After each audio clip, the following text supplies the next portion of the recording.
অন্যান্যবারের মতো এবারের বইমেলায় সিসিমপুরের আয়োজন না থাকায় হতাশ শিশুরা। ইউএসএআইডির অর্থায়ন স্থগিত হওয়ায় ইকরি, হালুম, টুকটুকের দেখা মেলেনি বইমেলার কোনো প্রান্তে। তাই ছুটির দিনে অনেকটাই নিষ্প্রাণ এবারের বইমেলা।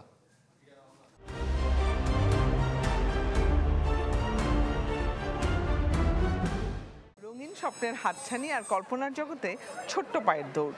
শুরু হলো অমর একুশে গ্রন্থমেলার প্রথম শিশু প্রহর।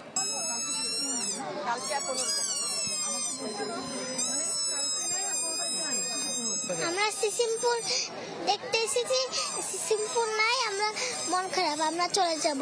ভালো লাগতেছে, বই দেখতেছি, কিনতেছি, সিসিমপুর নাই দেখে মন খারাপ। সিসিমপুরে নেই দেখে আমার মন খারাপ।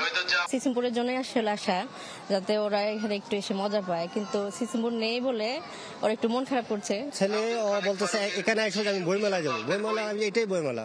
ও বলতেছে না হালুমের কাছে যাবো, হালুম দেখবো, সিসিমপুর দেখবো। যদিও শিশুদের মন ভালো নেই একেবারেই, কারণ এবারে প্রতি বছরের মতো নেই সিসিমপুরের আয়োজন।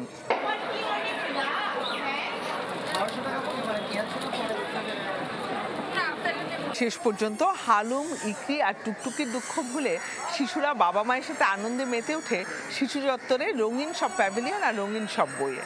ভূতের সারাটা আমি কিনছি, অনেক মজাদার ভূতের এই যে, আর অনেক মজা। বইগুলো ভালো, বই দেখছি, কিনছি এবং আগেও কিনেছি, খুবই ভালো লাগছে।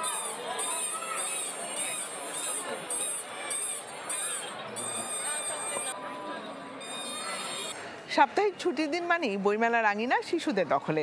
তাই অভিভাবকদের প্রত্যাশা শিশুদের বই আরও বেশি করে হোক, বইয়ের প্রতি ভালোবাসা আরও বাড়ুক। জিনিয়া কবির সূচনা, চ্যানেল 24, ঢাকা।